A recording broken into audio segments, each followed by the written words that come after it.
Africa. We are live, ladies and gentlemen. Karibuni, karibuni, karibuni. I'm waiting for you to join. This is Gashi's Kaman TV, the tallest man in Black Africa. I can see some people are now joining. The dogs are barking. The cats are meowing. The chicken are coming home to roast. It is around 7:30 p.m. East African time. Karibuni, karibuni nyote. Once you come, once you join, kindly register your presence. Kindly like this video. Karibuni, karibuni, karibuni. This is Gashi's Kaman TV, the tallest man in Black Africa. We are live, ladies and gentlemen. Once you join, please register your presence, like this video, comment so that we can start together. We are going to be here for about 1.5 hours, and you'll not be tired. There are so many things to discuss, ladies and gentlemen. You can see already we are 8. Continue joining, ladies and gentlemen. I'm waiting for the number to increase at least 15, 20, and so that we can start together. We have a number of issues to discuss, ladies and gentlemen. And for those of you who are joining, please register your presence by commenting something and maybe liking this video. And I can see the number is increasing. I'm happy because when we interact, when we share what we have, it becomes very, very interesting. And I want us to look at a number of issues. And the first issue I want us to look is the arrest of Nur Okaga. The arrest of Nur Okaga is a pain of a nation. So when this man was arrested, when Nur Okaga was arrested, by the way, do you know that Nur Okaga was arrested? He was arrested by the DCI. He was found in his home when he was bathing, na wakati ambapo walikuwa naoga wakamlazimisha bibi yake ampe nguo avae haraka. That was yesterday, and today he was presented to court. And you know the charges? The charges is that he insulted the president. That Nur Okaga insulted the president is what made him to be arrested, and he was taken to court and charged. And he said that he had said that William Samoei Ruto's head is empty, and he had also said that William Samoei Ruto hajui kile ambacho anafanya. And this is an Azimio supporter, ladies and gentlemen. So the fact that he is a YouTuber, the fact that Nur Okaga was arrested and taken to court is something that we should discuss because it is worrying. This is the birth of a despot. The despot is now in control. The despot is not happy when people are expressing themselves. So when you start curtailing the freedom of Kenyans, when you start curtailing people in the social media, then this is the lowest that you can go, if you ask me. And the one question that Kenyans are asking, who is the complainant? Because you see, there must be a complainant in any case. But here, is the president complaining that he was abused by Nur Okaga?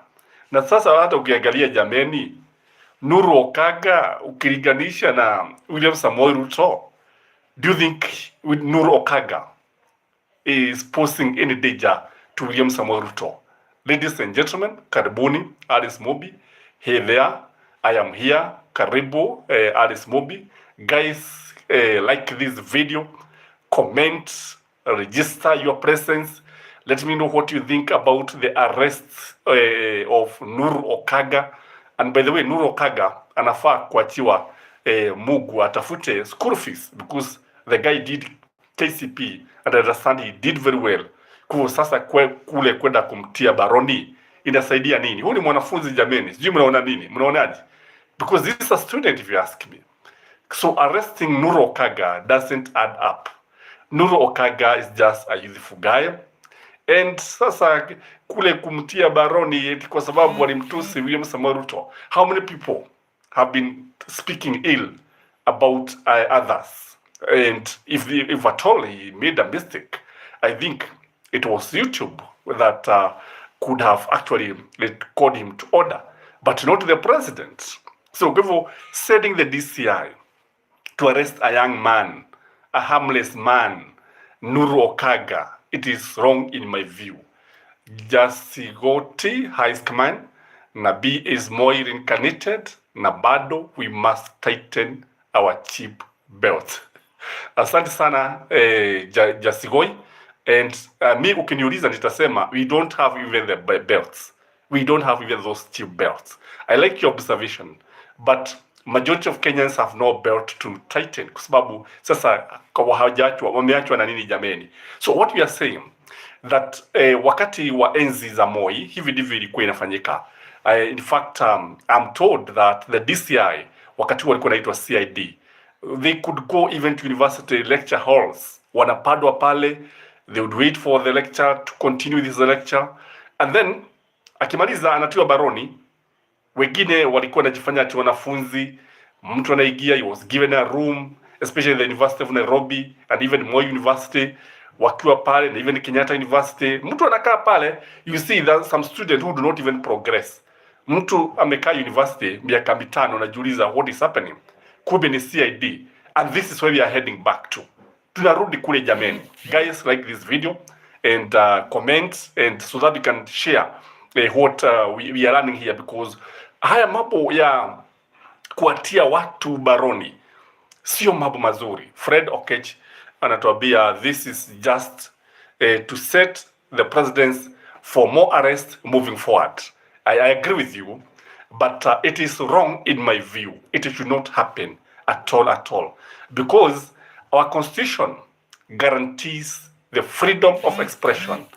Our constitution guarantees the freedom of information, and as long as you're within the law, I think nothing can supersede the constitution. Kwa kule kusema ya kwamba ati Nuru Okaga sijui nini, let the young man express himself, let him build his career, because I strongly believe Nuru Okaga's political career is in the making. These are the leaders that you want. These are the leaders you want who are fearless. Lakini sasa kwenda kumtia baroni Nuru Okaga akiwa uchi jameni. And you remember William Samoei Ruto had told Kenyans that his administration was not going to harass Kenyans, was not going to use the DCI. But that is what is happening. Hivi ndivyo ambavyo anafanya jameni. And I want to remind you guys, ladies and gentlemen, you remember very well that William Samoei Ruto had actually abused Francis Atwoli. Nakumbuka during the camp, some few days to the elections, he had said that that old stupid man, referring to huyu mzee wa minyororo na mimi mniruhusu nimwite mzee wa minyororo, that is Francis Atwoli. And you see, by all standard, Francis Atwoli is aged, is not the age of William Samoei Ruto. So why was William Samoei Ruto not arrested that time? Angalia sasa vile tunasema mkuki kwa nguruwe, kwa binadamu mchugu. So why the double standards now? If William Samoei Ruto could abuse Francis Atwoli, what is wrong with Nuru Okaga expressing his opinion? And again, I also saw Dennis Itubi trying to criticize this, saying that it is not William Samoei Ruto. But this is where you said the right hand, alafu unapuliza kwa mkono wa kushoto. Wagare, Ruto should just leave the office. I strongly believe that he should be impeached. He should be impeached, like yesterday. Because when you look at the state of the nation, it is something that is scary, something that sio nchi haiendelei vizuri by all standards. By all standards. So ukiangalia vizuri sana, tunaweza kusema kwamba this is Nyayo bila fibo. William Samoei Ruto ni Nyayo bila fibo. Because when you compare him to Jomo Kenyatta, to Daniel Toroitich arap Moi, to Mwai Kibaki, to everybody, you see a contrary a person, a very different person compared to others. John Munene is saying, I was shocked to hear that Nuru Okaga was arrested. That is being too cheap. I agree with you. If Uhuru was to arrest people for their utterances, then all the members of UDA and those in government will be rotting in jail. I agree with you, John Munene. Hivyo ni ukweli. Kuna watu walitukana, kuna mtu walitukana kama Uhuru Muigai Kenyatta. But Uhuru Muigai Kenyatta is one man who is very, very patient. Uhuru Muigai Kenyatta is one man who does not rush. He doesn't rush. Na alijua vizuri, hata by the way alikuwa anasema mnitukane kabisa, lakini mimi naendelea na kazi yangu. So why arrest Nuru Okaga? Because the big question is, does this man pose any threat to William Samoei Ruto? Because in fact, after all, there is one thing I know about people who succeed in life, especially in politics, especially in Kenya. They have one characteristics. They have one or two major characteristics, which is very common, that these people must suffer. Yes, they must suffer. Any good leader must suffer in Kenya and in Africa. Look at our forefathers. Look at Jaramogi Oginga Odinga, a very good leader who never became the president of this country. Jomo Kenyatta also suffered. Raila Amolo Odinga suffered. Mwai Kibaki also suffered. He was humiliated by Moi so many times. So many times he became the leader of the opposition. And he somehow suffered.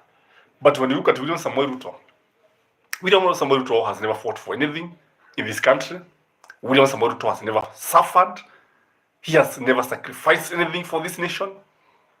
So when you look at Nuru Okaga may suffer for now, but I believe this guy is likely to be in the county assembly because kwa sababu yeye ni mwanafunzi tuseme ukweli, mwanafunzi ambaye alifanya mtihani wake wa darasa la 8. That is the way you should perceive him. That somebody who want to achieve certain objectives, somebody to want to have education so that he can succeed in life. Joe Che, power of transit. Ruto hataka hapo milele. Yeah, atashuka one day. I agree with you 100%. Power is transit. Power is very temporary. Today you are the president, tomorrow you are at home. Today you are the CEO, tomorrow you are at home. That is life, by the way. That is life.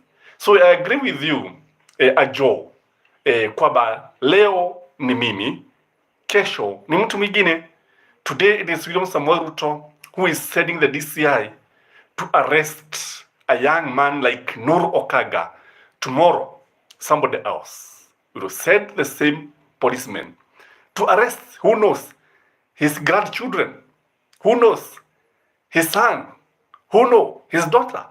Kwa hivyo tusione ati yanakufanyikia leo, ati hawezi kufanyikia mtu mwingine. Leo ni mimi, kesho ni mtu mwingine.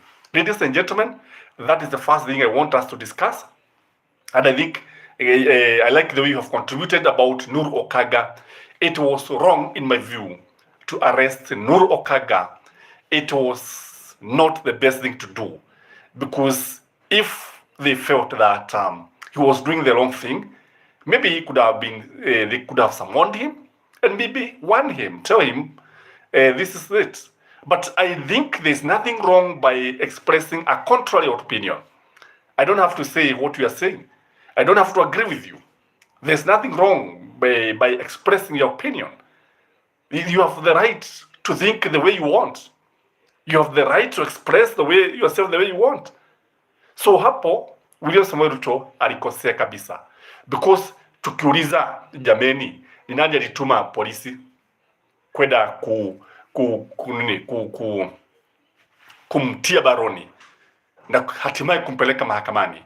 Nuru Okaga. It is wrong. BS News Alert.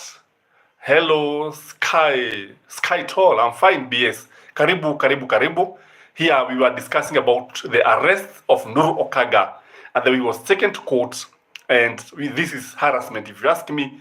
This is infringing on the human rights, the rights of association, the rights of expression, and many other things.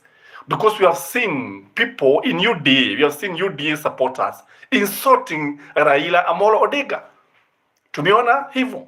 We have seen even the president himself insulting Raila Amolo Odinga. We have seen it. Lakini sasa ikifika sasa ni wakati ati ni kwa sababu mtu wa Azimio anaanza kuambiwa hivyo ni makosa. John Munene is saying a leader who revenge is a dangerous leader. But this is clear confirmation to Kenyans that the might of a chicken seller cannot rule a country. Yeah, you see, you need to be a nationalist. You need to have a mind, the mind of a leader, not a dealer. The mind to move the country forward. The mind that will bring the people together. The mind to not to divide the people, but unite the people. After all, this country is crying for national unity. The country is crying for national integration, but not dividing people along the tribal lines, not dividing people along party lines. It is wrong in my view, and it should not happen again and again. Guys, like this video kindly, and please register your presence. And I want us to move to the next important issue that is happening in this country.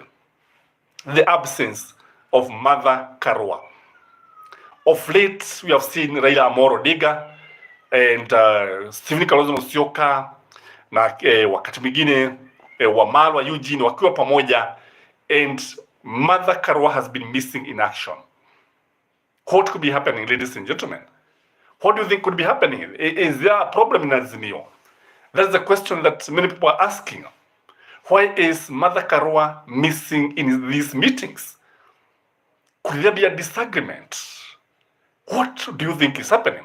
Although, according to me, there is no serious issue here, because Martha Karua had clearly stated that she's not supporting the bipartisan talks. Alikuwa amesema hivyo yeye mwenyewe. Then Eugene Wamalwa akafuata, kisha Raila Amolo Odinga akasema atasoma ile ripoti, and then he came out yesterday. But Kenyans have been asking, by the way, today 3 guys called me. 3 guys called me asking about Martha Karua. What could be happening? Is she still in Azimio? According to me, she is in Azimio.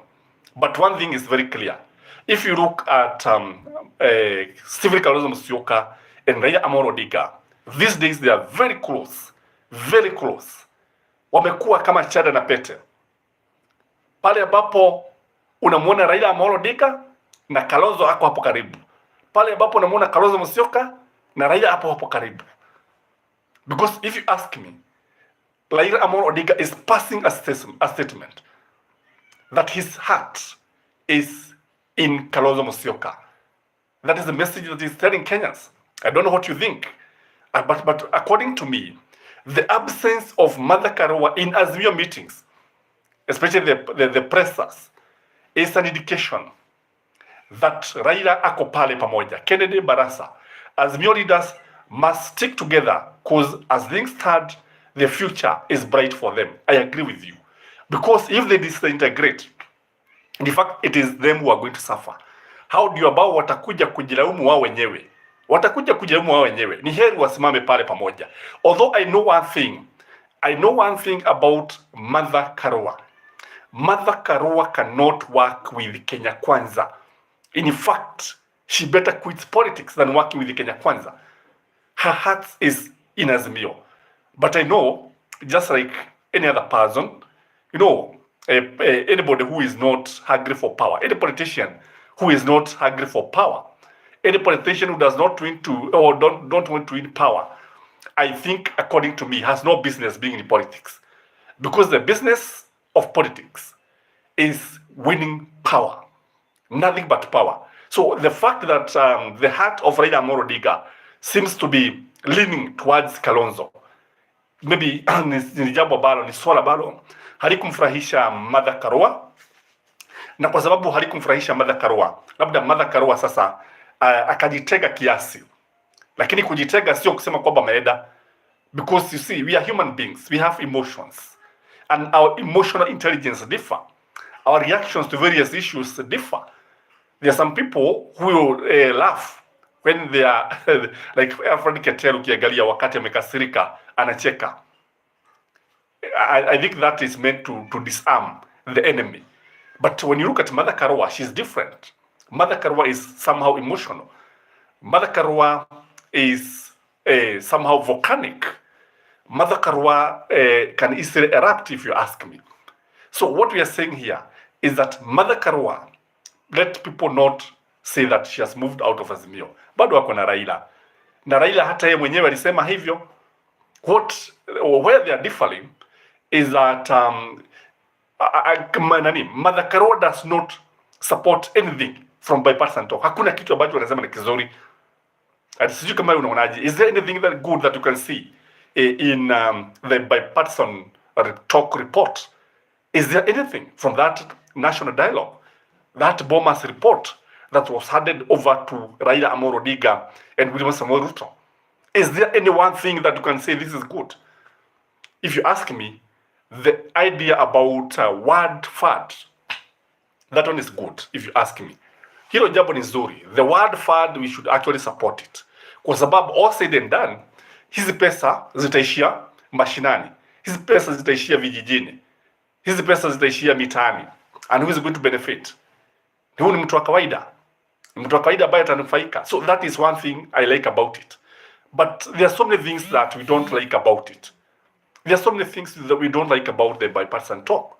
So Mother Karua,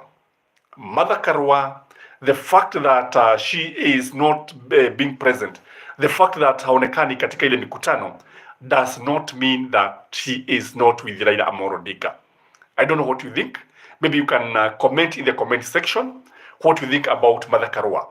And by the way, if you ask me, Mother Karua cannot bring as many votes as Stephen Kalonzo Musyoka. Even if Mother Karua was to be made a presidential candidate, when I look at Kenyan politics, it looks like Kenyans are not prepared for a woman president. Truth be told, Kenyans are not prepared for a woman president. I've always told guys that Mother Karua is very good. Is very good in fighting corruption. Is very good in being in government. Because she will fight for the downtrodden. Because she will protect the resources. She will stand with the common mwananchi. But she is not very good. She is not very good when she is the leader of, or maybe the president. Because she can differ with so many people. And I strongly believe that she cannot garner as many votes as somebody like Stephen Kalonzo Musyoka. What if she is made the running mate of Stephen Kalonzo Musyoka? Because a friend of mine was suggesting that Raila Amolo Odinga is likely to be running mate of Stephen Kalonzo Musyoka. What do you think about that one, ladies and gentlemen? If you are joining this channel for the first time, please you can subscribe if you haven't subscribed. And please like this video, register your presence. And we are discussing that issue of Mother Karua. Tulikuwa tunaangalia hilo la Nuru Okanga, and I can see nothing but the truth. She is not able to bring the votes out. That is the truth. That's a fact, by the way. Because all said and done, kile kitu tunataka, lile jambo ambalo tunataka, we just want to see votes. What matters is the votes. It's not the person. So that is that.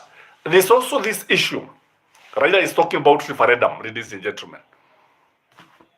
Is Kenya prepared for referendum? Je, Wakenya wako tayari kwa kura ya maoni? And this issue of Raila coming up with a referendum caught many people off guard. What do you think, ladies and gentlemen? Do you support a referendum at this time? About 1.5 years after the elections, what do you think? Is this the high time you go for a referendum? And by the way, if you are asking the referendum about what? You know, there are those basic structures of the Constitution that cannot be changed without going to the referendum. According to the Supreme Court ruling wakati wa BBI. And one of those basic structures of the constitution is the president, the structure of the executive. The fact that they are bringing the issue of the prime minister or the chief cabinet secretary, and they also bring the issue of the leader of the opposition and 2 deputies, already they interfere with the basic structure of the constitution. So that is why Raila is saying this cannot happen unless you go for a referendum. Then the big question is, should we go for a referendum, ladies and gentlemen? Are Kenyans prepared for a referendum? Should we move and start holding a referendum so that we can change our constitution? What do you think, ladies and gentlemen? Allow me to take a sip.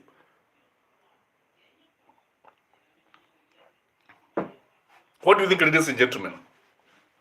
Should Kenyans head to the referendum? Please comment in the comment section. Nothing but the truth. She cannot be able to bring out a vote out. That is somebody is commenting. And I believe that what matters is what will come out of the referendum.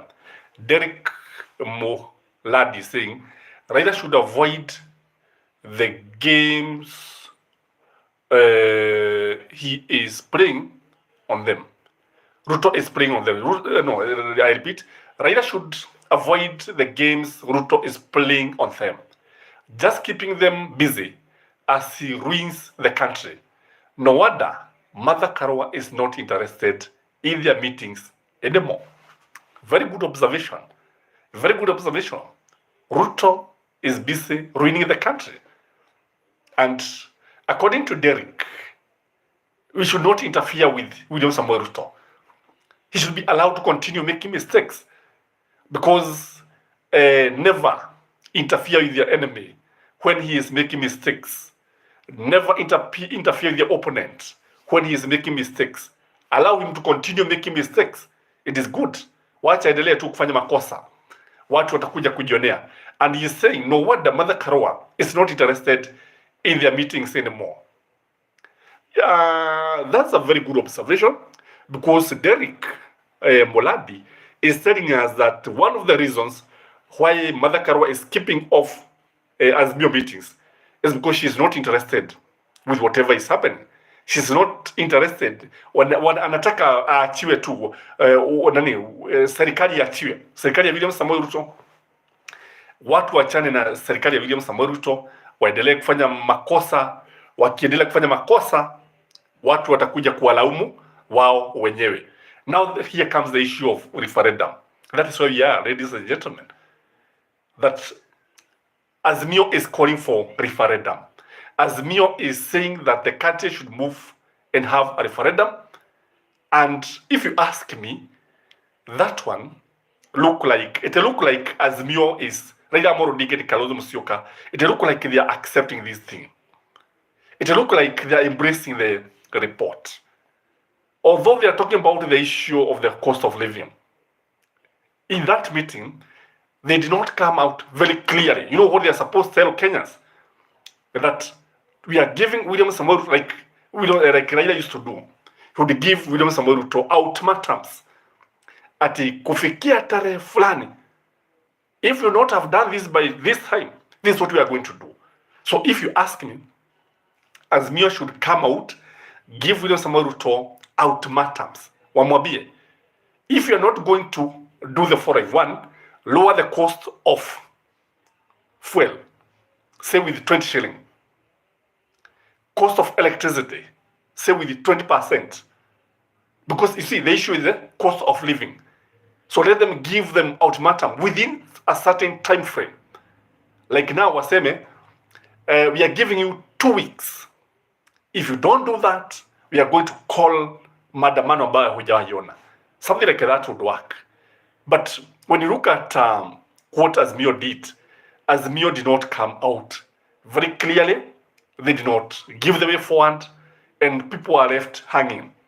That's the question that many people are asking. So how about referendum? I don't know. Maybe you can comment in the comment section what you think about. Is it too early for referendum? Is it necessary to have a referendum at this time? Should we wait? according to the report of the bipartisan talk, is the report actually calling for a referendum? Is it the main issue? Because if you ask me, the main issue should be the cost of living. The cost of living should be the thing. Now, there's also the issue of the housing levy, the housing tax. The High Court said it was unconstitutional. The same High Court wakaenda break kiasi, that they were consulting each other, wakarudi wakasema sasa there are some stay orders that what we are going to do, tutawape mpaka tarehe 10 Januari, there will be stay orders. Do you think William Samoei Ruto called the judges? Because how did they, for one, say that it is unconstitutional? And again, waruhusu serikali endelee kukata watu pesa. Nothing but the truth. Nothing but the truth. Azimio should focus on totally discontracting Ruto in every county for every 3-month intervals. They should set the political tone. I think that would be very interesting. I would agree with you.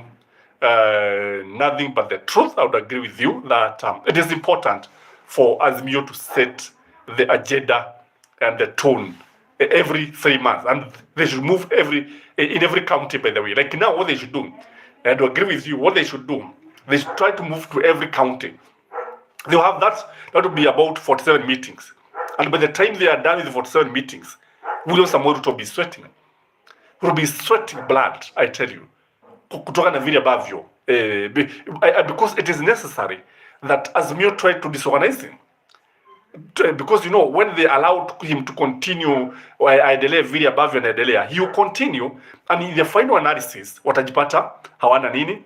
Watajipata hawana mambo mengi ya kuzungumzia. So let's go now, move back to the housing tax that the High Court said it is unconstitutional. Then wakaenda break. Alafu John wakasema that they are what we call the stay orders. The stay orders. Now wakasema that the government is going to collect taxes. The government is going to collect taxes wataendelea kuokota hii kodi all the way mpaka January 10. The big question is, did William Samoei Ruto call the judges? Were they influenced? Not necessarily William Samoei Ruto. Did the executive interfere with this? Because when you look at it, unajua Wakenya si wajiga. How do you allow something that is unconstitutional? Because if you ask me, the government should refund all the money that it had deducted from civil servants, policemen, soldiers, teachers, everybody, all the workers in the formal sector. That's what should happen.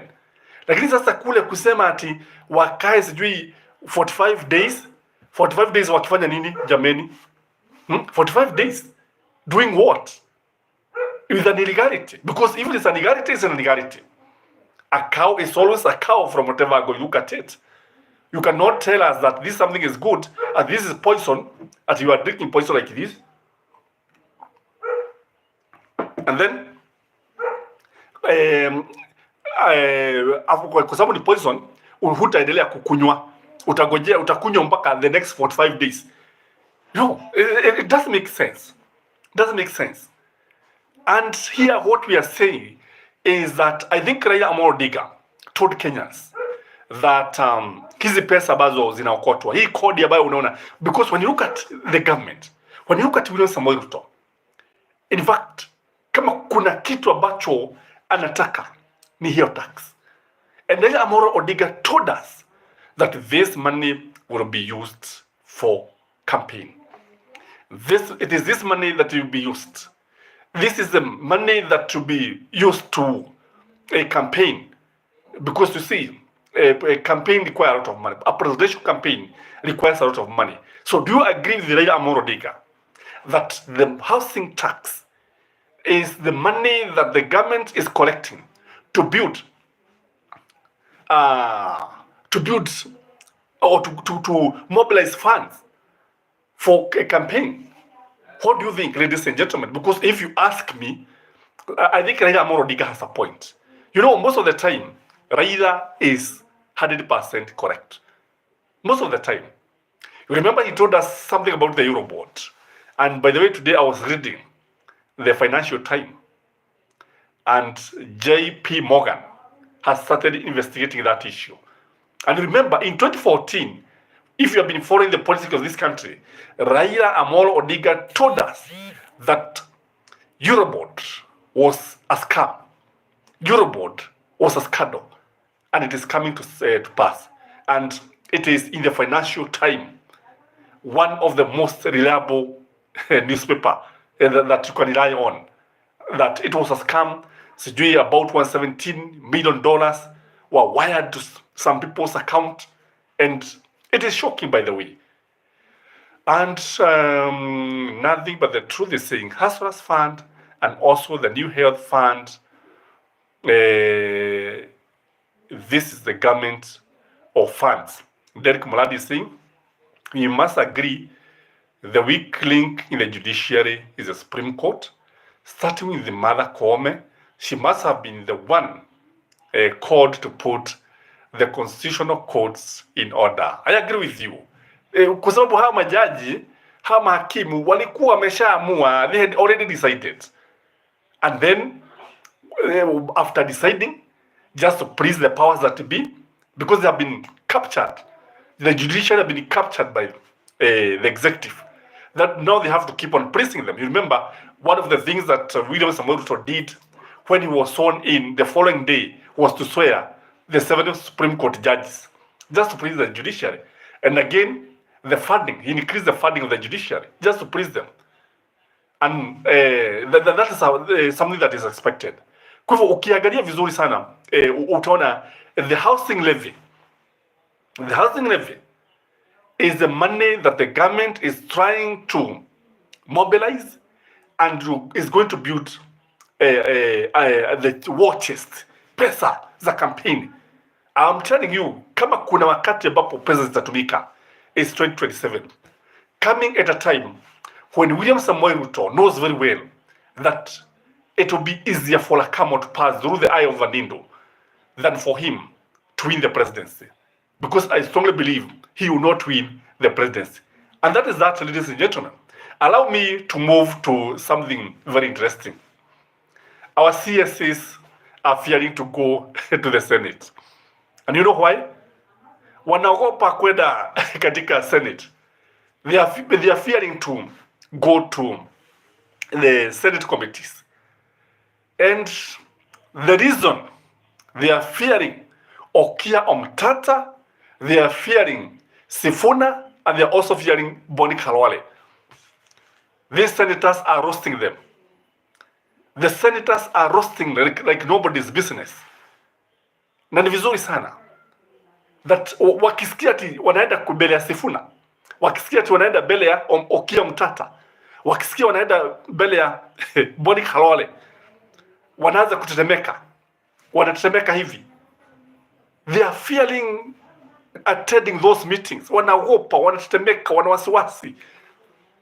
Na hapa nataka kuwapa hongera, nataka kuwa hongera Okia Omtata na Sifuna na pia hata Khalwale. Mugala muwe na haki mpe, kwa sababu if they are fearing to appear before the Senate committee, it means that these people are roasting them. It means that the Senate is working. It means so many things, by the way. You know, there are some guys you cannot corrupt. You cannot corrupt Sifuna, and you cannot corrupt Okia Omtata. These are guys you cannot corrupt.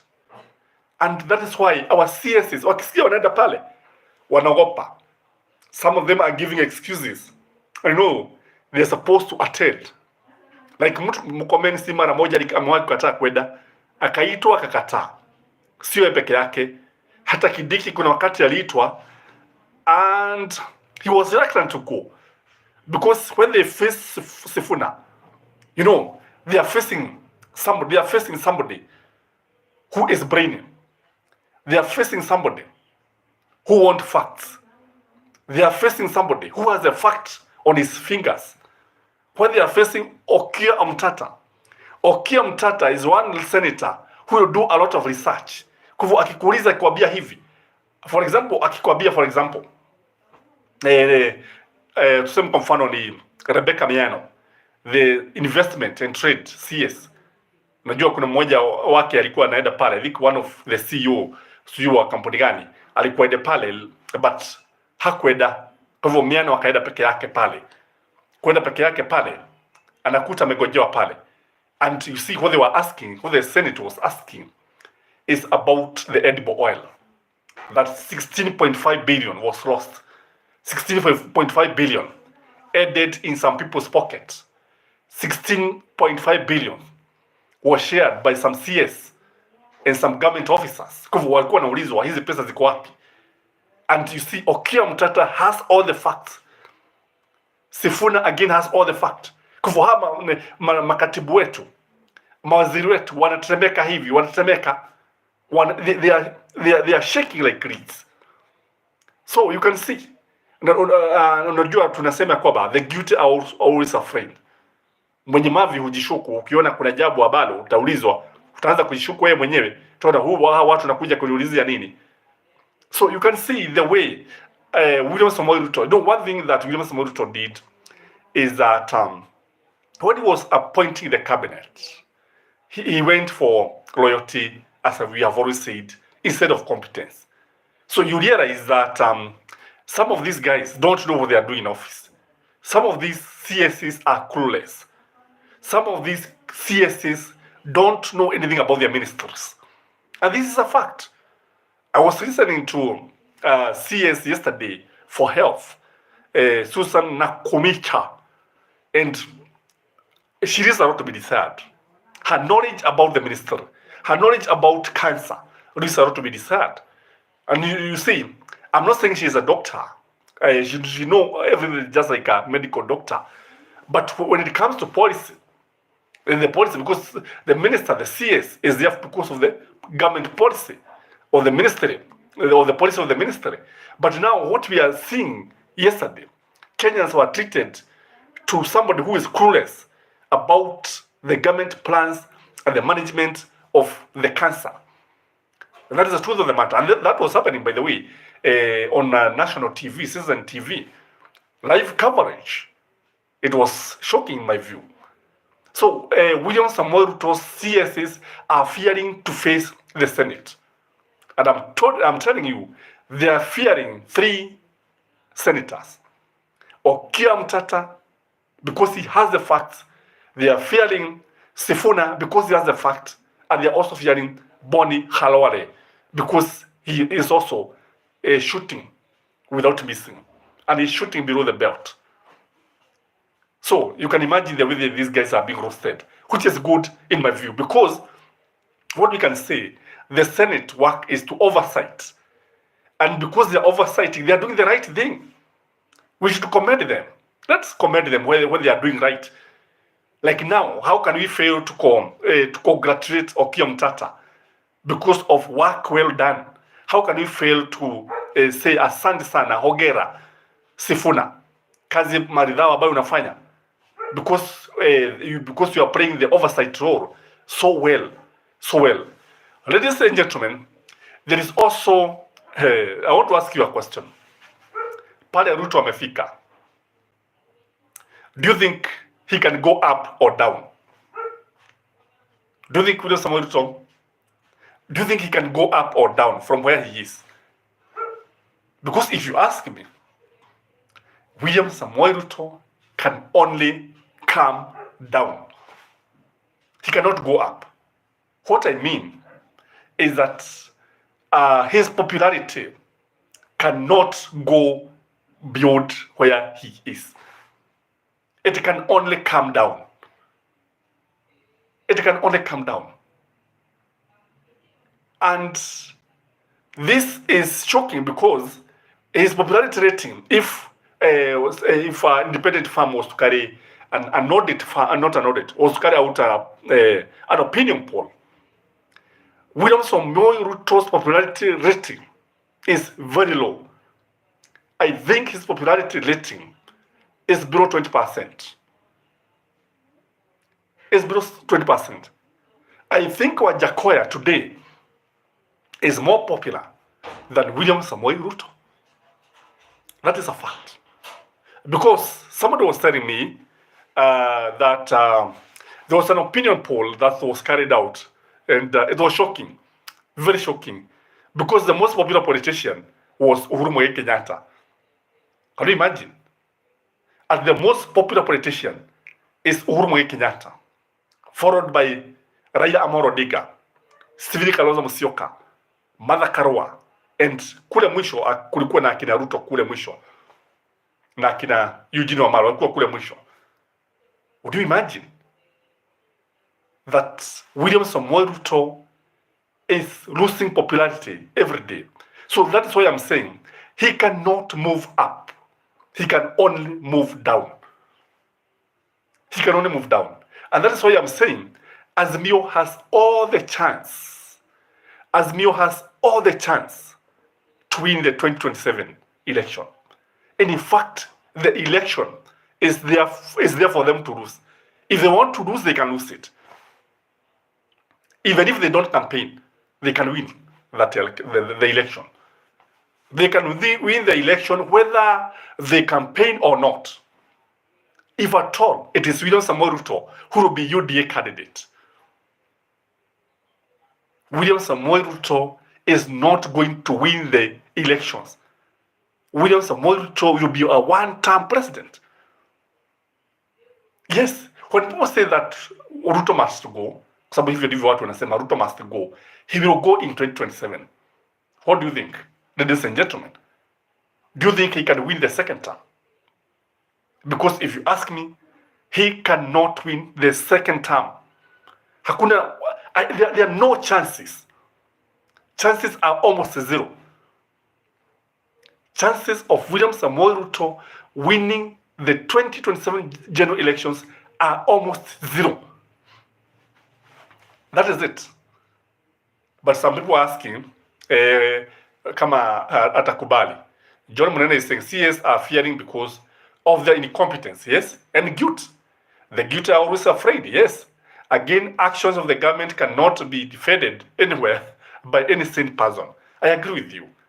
They have nothing to show, by the way. They have nothing to show. They have nothing. Because you see, they should come out and tell us this is what we have. John Munene is also saying Ruto may not even finish his first term. Why, John? By the way, Raila also said the same, that he'll be lucky to finish his first term. And it is becoming very, very difficult. Very, very difficult. That, the first term of William Samoei Ruto has faced headwind. Serious headwind. And when you look at it, you find it is because of incompetence. And because also of the team that he nominated. Because unajua sasa huu ni mwiba kujitakia. Ni mwiba kujitakia, tuseme ukweli. And again, when you look at it, then came Gachagua akaanza kuambia watu sijui nini, this is a government of shareholders. And by the way, have you noted that Gachagua does not talk about shareholders these days? Hazungumzi about shareholders, siku hizi amenyamaza. And by the way, also, if you notice, Gachagua siku hizi haongei sana kama hapo beleni. Haongei kama vile alikuwa hapo beleni, anaongea hapo beleni. Unajua hapo beleni, the man was talking too much and was making so much blunders.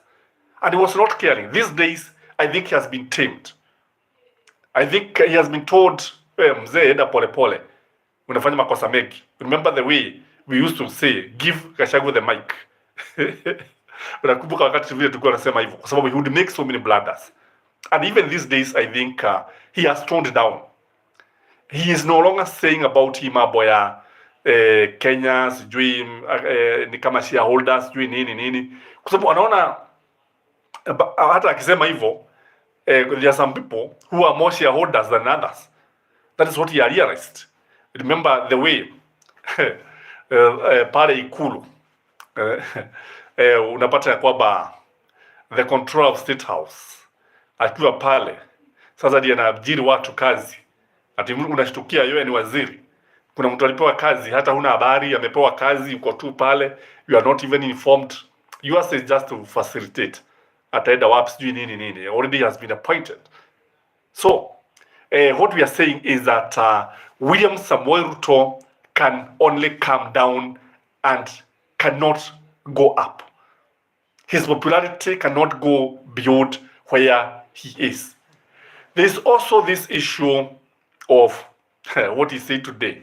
You know, he told Kenyans and the world that the economy is booming, that he has stabilized the economy. And then today I ask myself a question. Does Ruto live in Kenya? Does he live in Kenya? Because which economy has been stabilized? Which economy is booming? And according to him, unajua what they are doing, they are facing everything with yani kila kitu kinaangaliwa na uga. It's like uga ndio the cost of living. Wanaangalia bei ya uga, sijui bei ya uga imeshuka, sijui nini. So ladies and gentlemen, bei ya uga ikishuka, inashuka kwa sababu ya William Samoei Ruto ama inashuka because we have bumper harvest? We have a bumper harvest. That is a fact. It is the price of flour, and you cannot deny the fact that imepunguka kiasi. But that is not the issue. Derek Mulandi, if Raila would listen to mother, Ruto may not even finish his term. It is true. But Baba, good heart, betrays him. And he is easily deceived by people around him and those in power. It is true, by the way. It is true. Hata hii mambo ya bipartisan, kama unavyosema, Derek, hii mambo ya bipartisan, it was deliberate. Imeletwa tu just to buy time. Just to buy time. Just to keep him busy. Yani anapelekwa hivi, and then they knew it would yield nothing.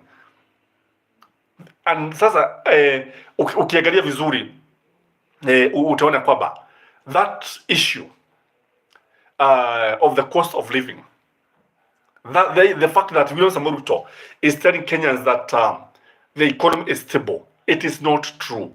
It is not the case. Si kweli, ni wogo. God favor, hii roho ya baba sometimes sio poa. People always take you for granted. It is true, by the way. What if Raila had the heart of Mother Karua? Sasa chukua Mother Karua, sasa ufanye dia Raila with that following. What do you think would happen to this country? Have you ever thought about it? And maybe God made Raila with that heart, deliberately, with intentions. Kwa sababu hii roho ya baba wakati mwingine hata mimi inanishtua, wakati mwingine sio wewe peke yako, God's favor, hata mimi inanishtua. Sometimes I ask myself, because this is one man ananyang'anywa ushindi, anakubali kuongea na aliyemwibia ushindi, wanaongea vizuri, mwingine wanauda serikali na maisha yanaendelea. So this guy will keep on repeating the same thing. Wakasema, because we did it, we can also do it again. So they don't care. They don't care. So what we are saying here is that when William Samoei Ruto is telling us that the cost of living has come down, I ask myself, ni Kenya ingine ama ni hii? Maybe yuko State House labda, the cost of living imeshuka labda, but from where I sit, I think things are becoming difficult every day. Things are becoming worse every day. I don't know what he was comparing it to. Alikuwa analingalisha na nini akisema the cost of living has come down. Because what he said, he just mentioned uga. And then, sasa uga ikishuka, does the pump prices come down? Has the cost of electricity come down? Has school fees come down? Kwa sababu kile kilio kitakuwa hapa Januari, kitasikika bali. Remember what Mother Karua said before election. Alituambia kwamba if these guys takes over power, hii nchi itaingia shimo ambayo itakuwa vigumu sana kutoka. Itaingia katika shimo hatari sana, na tunajionea sasa sisi wenyewe tuko ndani mwa shimo, tumo ndani mwa shimo, shimo ambalo tumo ni pana sana, kimo chake hakina mwisho. And William Samoei Ruto bado anaendelea pale, anaendelea kuchibua, anaendelea kutoboa lile shimo. Shimo bado inaenda chini chini, and we are getting it wrong every day. Josh Joshi Bukwa Boz, he bought a belt which is $500,000, by the way. It is true. So hizo ni pesa zetu, by the way. Mshipi ambao ungetosha kulisha maskini miaka mingi. Yeah, it is true. That should not happen. God's favor is saying, how I wish Martha Karua could be baba. Huyu Zakayo angekuwa ametolewa juu. By the way, Zakayo amesema ati economy imekuwa stabilized. Bro, kwani sisi tuko Kenya ingine na Zakayo yuko kwa ingine? By the way, God's favor, that's the question we are asking. That's the issue now that we are discussing. He said that the economy is booming. He has stabilized the economy. Then Kenyans were left with many questions. Does William Samoei Ruto live in Kenya? Maybe according to me, he does not live in Kenya because unaona kama sasa si alienda, ameshaenda. Na akienda pale, ile ngoja mtasikia ile hotuba atatoa kule COP28. Ile hotuba itasikia pale, yale maneno matamu mtasikia pale, mtashangaa. Paul Lebo just joined. Carry on with the good work, positive civic education. Asante sana, Paul Lebo. Like this video. I'm humbled by the way you have continued to support us. So what we are saying here, yale maneno matamu mtasikia kule. Mtasikia maneno wajamu mjasikia pale. But when he comes to Kenya, he's a very different person. Akule, with his speech, utaona labda, he's likely even to get a standing ovation when he be talking about climate change. Ngojeni, sikilizeni, mtaona. Mtaona, mtasikia vile maneno matamu, yale maneno Daniel alikuwa anasema. Uhuru Muigai Kenyatta alikuwa anatuambia that this president, our president, is very good at talking. Maneno matamu sana, lakini vitendo ni tofauti kabisa. Maneno ambayo hayadamani na vitendo vyake. What he says is not what he do. He doesn't even remember what he told us. So, like one of us, that is God's favor, is asking, which country was William Samoei Ruto talking about when he said that he has stabilized the economy? Is the sharing stable? we started there. Is our sharing stable compared to the dollar? If the economy is stable, why are we buying fuel at 217? If the economy is stable, why is it that macadamia inauzwa is being hawked? If the economy is stable, how much are coffee farmers getting? What about the sugarcane farmers? If the economy is stable, why is the guaranteed minimum return, Mr. President? Mr. President, we don't agree with you on that one. The economy is unstable. The economy is not booming. If the economy is booming, then not in Kenya, maybe in another country, in a dreamland, not in Kenya. The Kenyan economy is in ICU, if you ask me. It is in ICU. Why is it that the workers are crying? That they are getting peanuts? Why? Wanalia kwa nini? If the economy is booming, maybe it is booming among the politicians, lakini si mahasura, sio kwa mama boga, sio kwa mtu wa mkokoteni, ama watu wa bodaboda, sijui, because I know some of you are here. Which economy is booming? watu wa Madrid, wengine mko hapa. Which economy is booming? Businessmen. Which economy is booming? Because you are the people on the ground. You are the people on the ground. Then, which economy was he talking about when he was telling Kenyans that the economy is booming? I strongly believe that is wrong. I strongly believe it is not true. Somebody is saying, natamani kuhama hii Kenya. Wengi give up, but hatuna vile tunaweza jitoa. Mnipe connection hata ya kwenda Katara. Oye. Yeah, that's God favor. Mwenye akona connection, God's favor is here. Labda maybe you can post your number. You can get somebody who is going to contact you here. Post your number. Labda kuna watu wengine. You know, this channel has fans all over the world.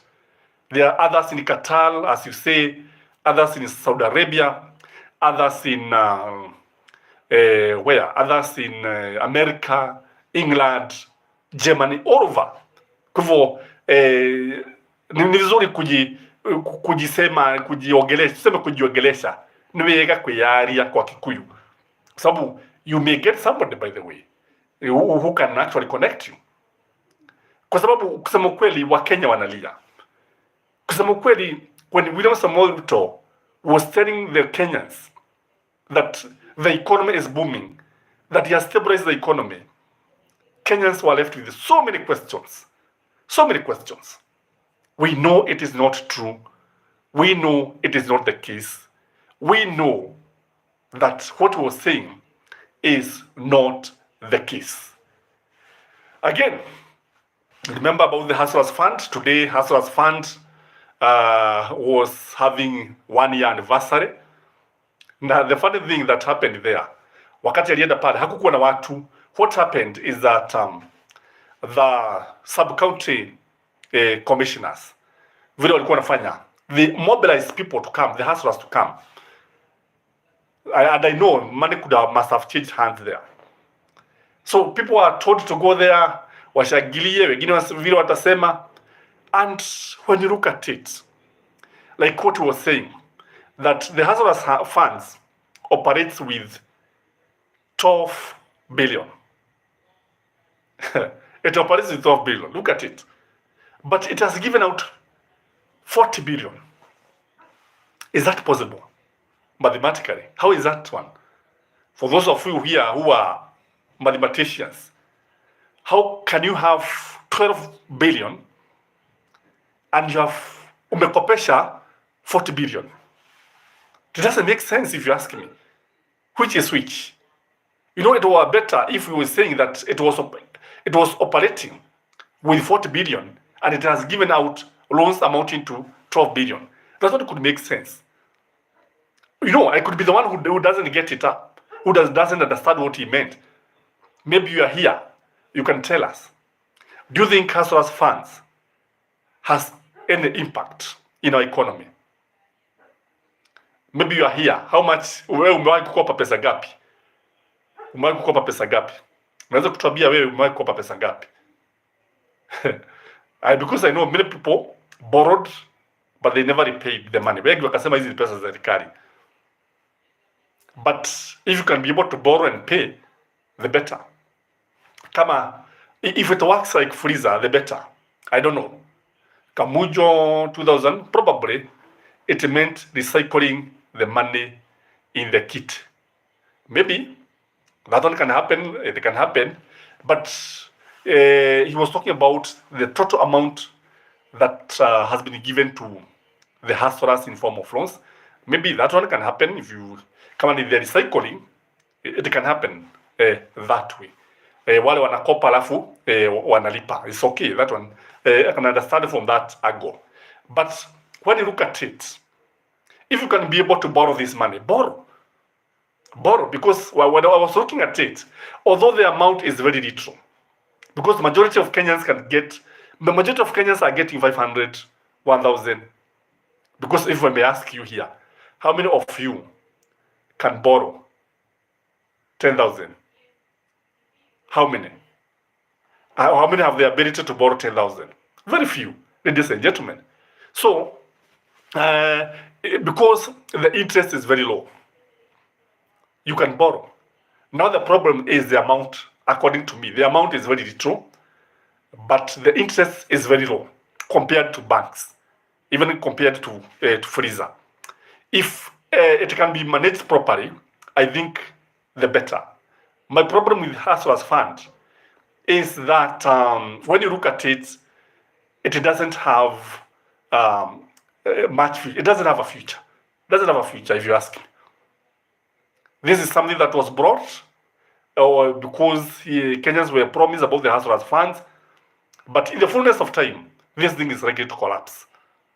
It is likely to collapse, if you ask me. Again, the drama in Naivasha today, where 3 traffic policemen were arrested by EACC, Ethics and Anti-Corruption Commission. 3 policemen were actually arrested and they shot in the air to scare the EACC officers. Do you think this was just a stage drama? Do you think this was just drama so that William Samoei Ruto can be seen to be working or to be fighting corruption? What do you think, ladies and gentlemen? Was it genuine? Because if you ask me, it is a lot to be desired. There's a lot of corruption going on in the judiciary. There's a lot of corruption going on in parliament.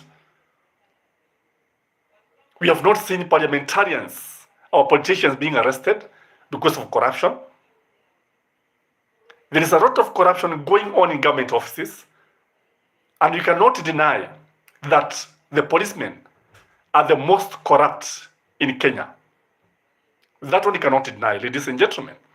But I want to leave you with this question. Do you think it was just drama? What do you think, ladies and gentlemen? And I want us to end this video here. I want us to end our show here. Thank you for watching. Thank you for keeping us company. Once in a while, maybe 3 times in a week, we always give live show. I like the way we interact. Remember to like this video. Remember to comment. Remember to keep safe, by the way, because so far we have lost so many people. Nothing but the truth. Drama galore. It is true, by the way. We have lost so many people by the floods. So many people.